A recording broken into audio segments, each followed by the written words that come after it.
오늘 집에서 나오셔서 교회 올 때까지 평안하셨습니까? 우리가 아침에 잠에서 깰 때 나는 하나님의 사랑받는 자녀다 라고 선포하고 어지러진 이부자리를 정리하면서 핸드폰을 보거나 다른 어떤 일을 하기에 앞서서 먼저 기도하고 말씀을 묵상하면서 하루를 시작할 때 그 습관이 우리의 하루를 이끌어간다고 이야기를 나눴습니다. 그리고 우리가 이를 닦으면서 그리고 세수를 하고 면도를 하고 머리를 빗으면서 하나님께서 우리를 영따로 육따로 만든 것이 아니라 우리를 영과 육으로 빚으셨고 그런 우리의 몸을 통해 하나님을 예배하는 것이 신령과 진정으로 드리는 예배다. 그래서 우리가 예배의 도구로서의 육신을 아끼고 관리해야 한다는 이야기도 나눴습니다. 자, 그렇게 우리는 하나님의 자녀로서 하나님의 인도하심을 따라 우리의 영과 육으로 일상의 예배를 드리기로 결단하고 이제 세상으로 나가려고 합니다. 아침에 일어나서 하나님이 우리를 사랑하신다고 선포하고 우리가 하나님의 자녀임을 선포하고 하나님의 말씀대로 살아가겠다고 말씀을 보고 기도를 해요. 그리고 세수를 하고 이를 닦으면서 하나님께서 우리의 몸을 하나님을 예배하는 도구로 주셨구나 이렇게 고백을 하는 거죠. 그리고 이제 일상을 나가려고 시작을 합니다. 그렇게 자리를 나가려고 하는데 집을 나서려고 하는데 지갑이 없어요. 그러면 여러분들은 어떻게 하시겠습니까? 저도 종종 그런 일이 있는데요. 분명히 있어야 할 자리에 있어야 할 게 없는 거예요. 차를 타고 가야 되는데 차키가 보이지 않기도 하고요. 지갑을 가지고 나가야 하는데 지갑이 사라진 거예요. 핸드폰을 어디다 던질지도 모르겠고요. 당장 필요한데 그게 어디 있는지 알 수 없을 때 그때 우리는 그 물건을 찾아내기까지의 몇 단계의 과정을 통과합니다. 제가 그 과정을 저의 예를 들어서 한번 보여드릴게요. 첫 번째 단계는 생각하는 거예요. 분명히 어제 오후에 버스를 타고 와서 교통카드를 찍고 내렸고 집에 오는 길에 빵집에 들려서 식빵을 사서 카드를 결제하고 그리고 집으로 왔어요. 가방을 걸어놓고 빵을 식탁에 놓고 그리고 핸드폰이랑 지갑을 책상 위에다 올려놨는데 그렇게 지나온 곳들을 머릿속으로 쭉 살펴본 다음에 지갑을 찾을 만한 곳을 지갑이 있을 만한 곳을 찾는 거죠. 가방을 뒤져보기도 하고 옷 주머니를 찾아보기도 하고 책상 위를 살펴보고 책장 사이사이를 훑어봅니다. 그렇게 생각을 해보는 거예요. 그리고 두 번째 단계는 자책입니다. 여기저기 다 찾아보고 뒤져봐도 지갑이 나오지 않을 때 도대체 어디다 둔 거야? 이놈의 기억력. 이런 자책의 단계를 지나가요. 그리고 세 번째 단계는 짜증입니다. 다 찾아봤는데 도저히 찾을 수가 없어요. 분명히 둘 만한 곳들을 다 둘러봤는데 없는 게 이상한 거죠. 이제 슬슬 짜증이 올라온 목소리로 말을 합니다. 혹시 내 지갑 어디 있는지 알아? 얘들아, 니들 혹시 아빠 지갑 만졌니? 그렇게 내 탓을 하다가 남 탓을 하다가 그렇게 다른 사람을 의심하기도 하면서 괜히 원망하는 마음이 들어요. 그리고 네 번째 단계는 뭘까요? 절박함입니다. 내 탓인지 남 탓인지는 몰라도 계속 이렇게 있을 수는 없거든요. 빨리 찾지 않으면 늦을 텐데 이제 좀 있으면 버스 올 텐데 그렇게 절박한 마음으로 이곳저곳을 막 찾습니다. 이제 지갑이 있을 만한 곳 없을 만한 곳을 따지지 않고 다 뒤져요. 냉장고도 열어보고요. 화장실 선반도 열어보고요. 신발 속까지 다 뒤져봐요. 그러면서 계속 시간을 확인하죠. 그리고 다섯 번째 단계는 기도입니다. 절박한 심정으로 기도해요. 하나님, 저 빨리 나가야 되는데 지갑이 안 보여요. 빨리 지갑이 어디 있는지 알려주시거나 빨리 나타나게 해주세요. 저 이번에 늦으면 안 되는 거 아시잖아요. 저 빨리 좀 지갑 좀 찾게 해주세요. 이렇게 하나님께 따지듯이 기도를 합니다. 그리고 마지막으로 6번째는 절망이에요. 결국 못 찾을 거야. 지갑을 잃어버린 게 아닐까? 그럼 어디다 잃어버렸지? 집 앞에서 흘렸나? 엘리베이터에서 떨어뜨렸나? 그러면 카드사에다가 분실 신고를 해야 되는 거 아니야? 내 신분증이 도용당하는 거 아니야? 오늘 하루 다 망쳤다. 이 바보 같은 지갑, 바보 같은 나, 바보 같은 집, 이 바보 같은 오늘 하루. 막 이러면서 절망에 빠집니다. 그러다가 결국 옷장 속의 자켓에서 지갑이 발견돼요. 어제 조금 추워가지고 두꺼운 외투를 입고 나갔는데 그게 조금 오바스러운 것 같아가지고 다시 옷장에 걸어놨거든요. 근데 어제 그 외투를 입었다는 걸 깜빡한 거죠.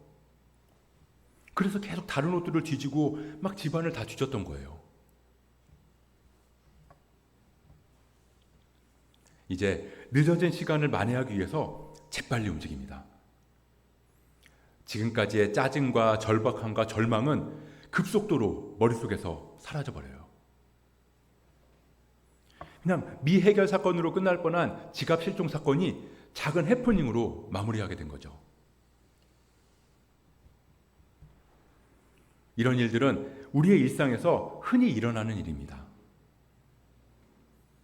차키가 어디 있는지 못 찾아서 결국 버스를 타고 가던 중에 안주머니에서 차키가 발견되기도 하고, 핸드폰을 손에 쥐고서는 도대체 전화기가 어딨냐고 막 씩씩거리면서 찾아다니기도 하고요.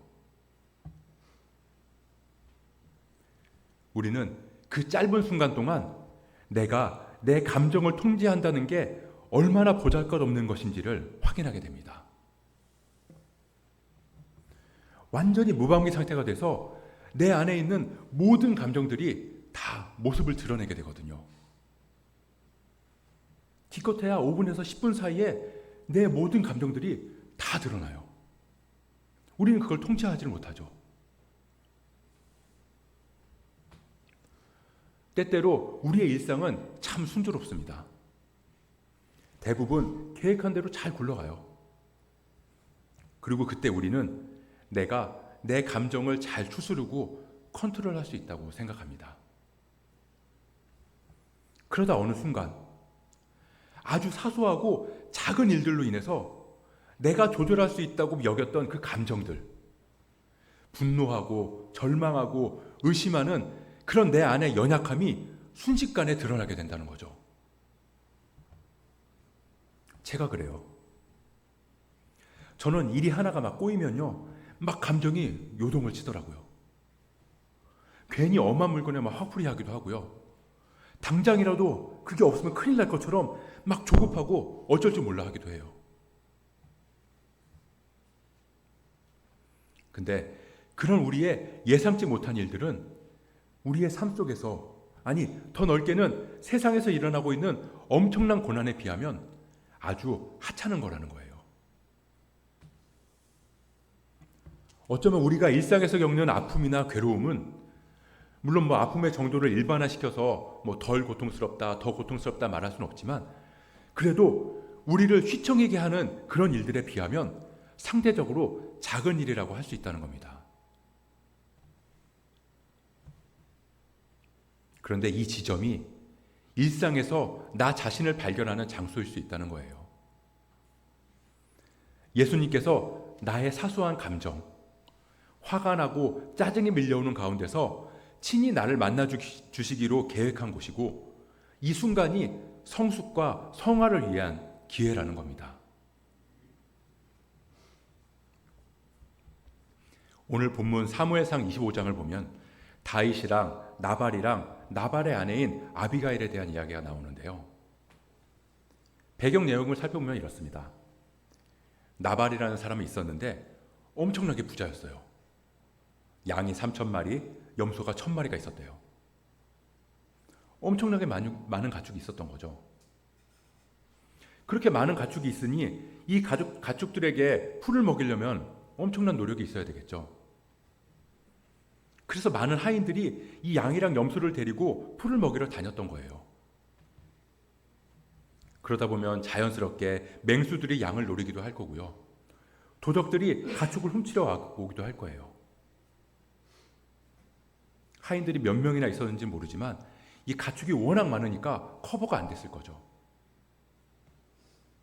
그런데 다윗이 이 나발의 가축들을 위험으로부터 지켜줬다는 겁니다. 그때 다윗의 상태가 어땠냐면요. 이 사울 왕을 피해서 도망을 다니던 때였는데 600명의 사람들이 다윗을 따르고 있었어요. 그래서 그 사람들이 나발의 가축과 하인들을 안전하게 돌봐줬다는 겁니다. 그랬는데 이 나발이 갈멜에서 양털을 깎고 있다는 말을 다윗이 들은 거죠. 양털을 깎는다는 건 당시에는 큰 축제였어요. 한 해 수확을 거두는 타작마당이 축제의 장소가 됐던 것처럼 양털을 깎는 날은 가축을 기르고 그 가축의 털을 수확하는 최고로 즐겁고 기쁜 날이었다는 겁니다. 그래서 많은 사람들이 모여서 먹고 마시면서 잔치를 벌였던 거죠. 그 소식을 다윗이 듣고 10명의 소년을 뽑아서 나발에게 보냅니다.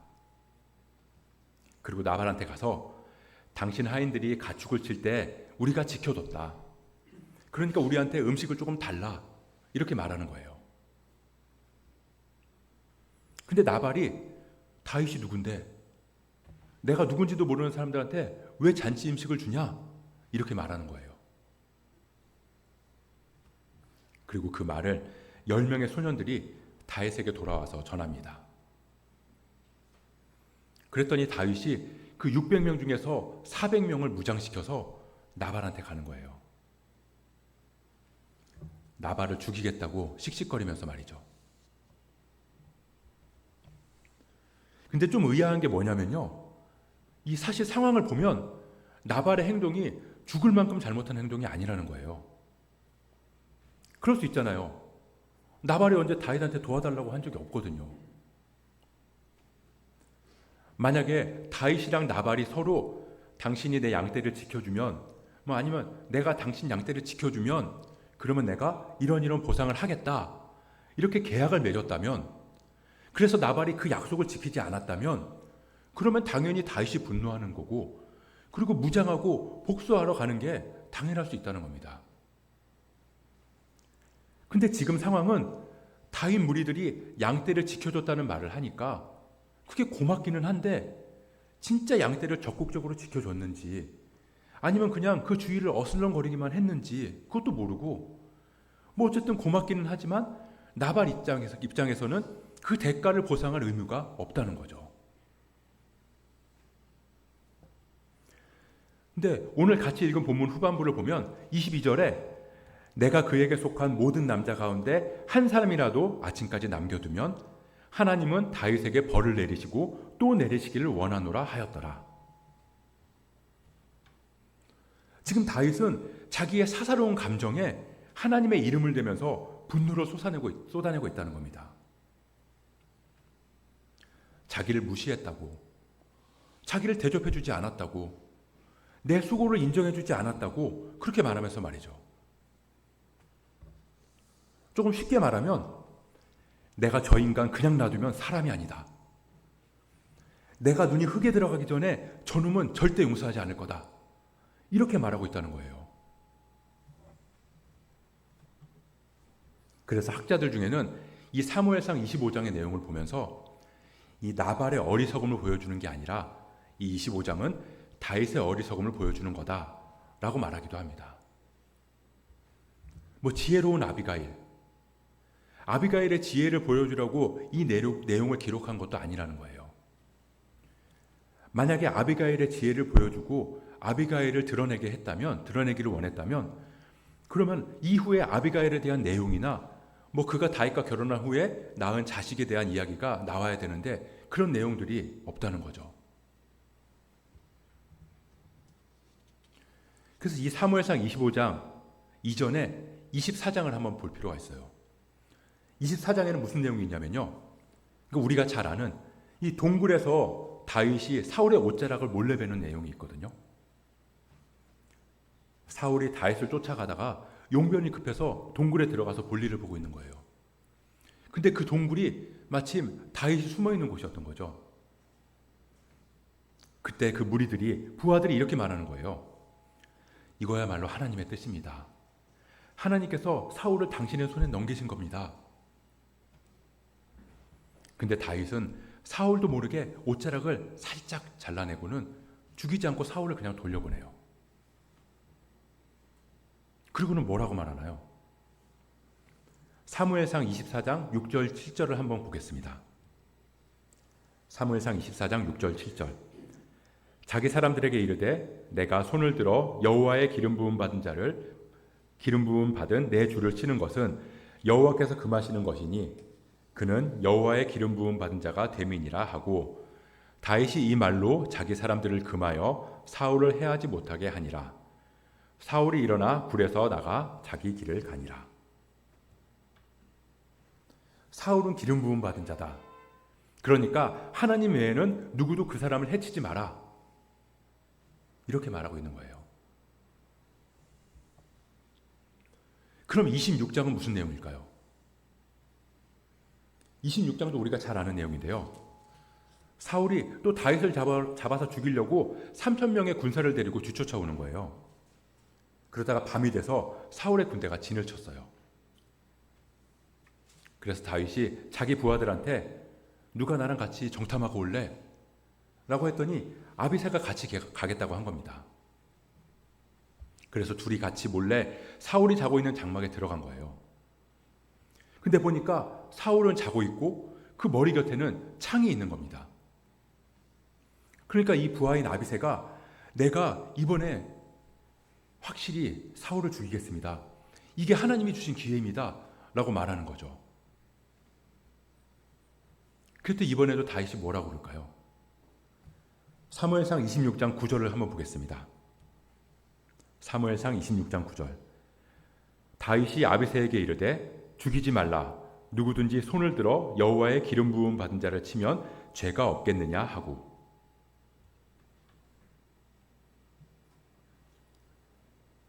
다윗은 신실한 사람이었어요. 누가 봐도 하나님의 뜻이라고 여기는 일 앞에서는 진짜 하나님의 뜻을 분별해낼 만큼 영적으로 깨어있는 사람이었습니다. 하나님께서 기름 부으신 자를 내가 죽일 수 없다. 근데 그런 신앙적이고 믿음 좋은 24장과 26장의 다윗의 모습, 그 사이에 25장에서 다윗은 작고 사소한 일에 분노하고 감정을 제어하지 못하는 모습을 보이고 있다는 겁니다. 여호와께서 살아계심을 두고 맹세하노니 사울을 죽이지 말라던 그 다윗이 오늘은 여호와께서 살아계심을 두고 맹세하노니 내가 저 인간 나발을 완전히 없애버리겠다. 이렇게 말하고 있다는 거예요.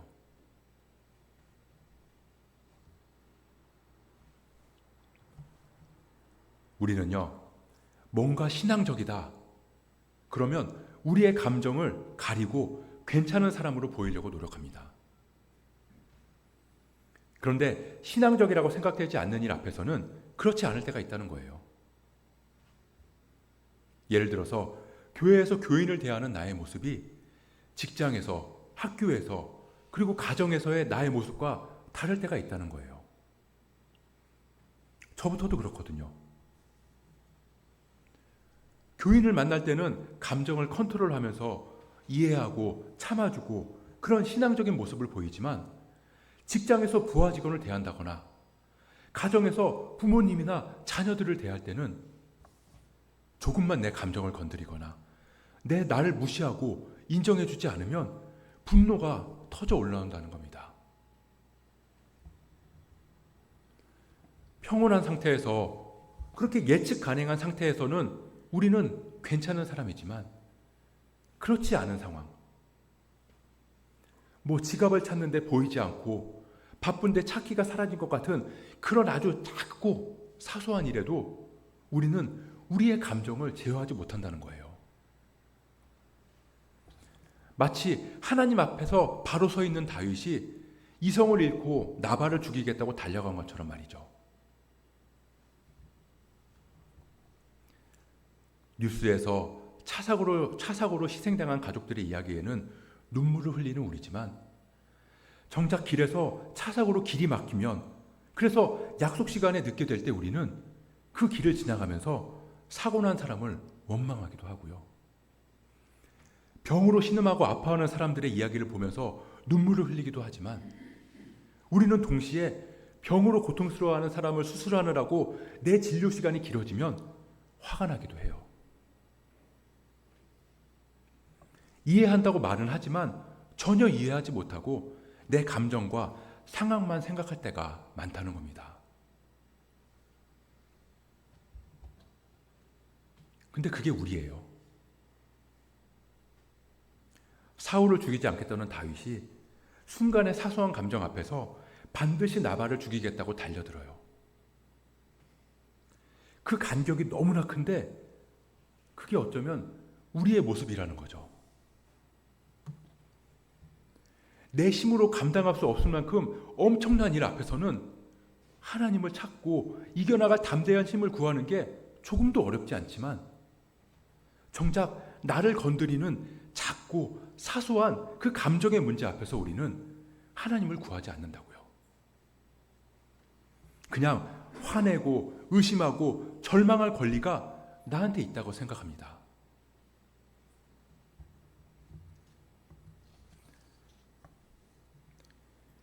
기독교 변증가인 C.S. 루이스가 개인 기도라는 책에서 이렇게 말했습니다.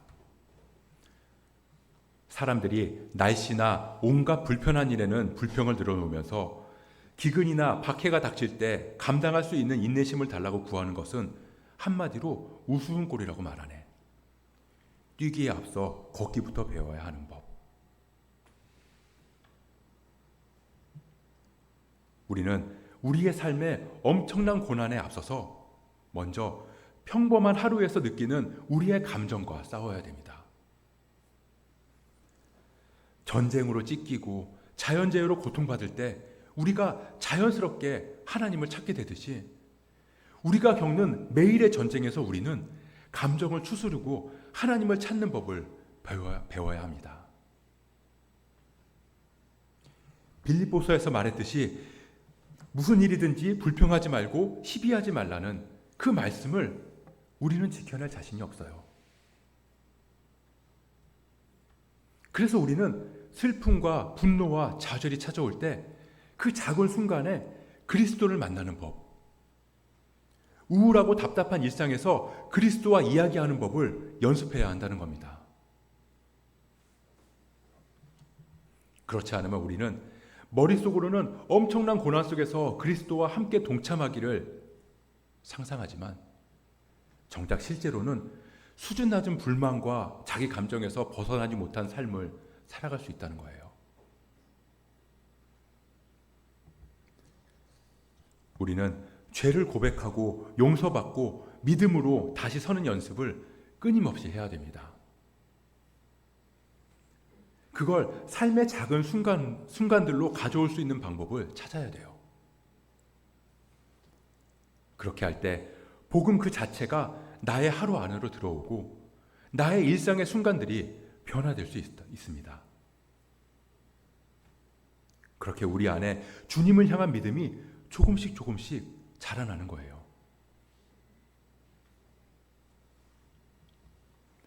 우리가 일상의 틈새에서 하나님을 찾는 법을 배우기를 소망합니다. 아침에 눈 뜨면서 나는 하나님의 사랑받는 자녀다 라고 고백하고 어지러운 잠자리를 정리하면서 말씀과 기도로 나의 하루가 말씀과 기도가 나의 하루를 이끌어 가도록 만들고, 그리고 우리를 영과 육으로 지으신 하나님께서 우리의 영혼뿐만 아니라 몸으로도 하나님을 예배하고 찬양하기를 원하심을 깨달은 우리가 열쇠를 잃어버리고 지갑을 잃어버린 것처럼 우리의 감정을 흐트러뜨리는 그 작은 순간에도 나는 나약하기에 하나님을 의지합니다. 그렇게 주님의 은혜가 내 삶으로 들어오도록 구해야 한다는 겁니다. 그렇게 우리가 날마다 주님과 동행하면서 주님의 그 은혜를 구하는 우리 모두가 되기를 주님의 이름으로 축복합니다.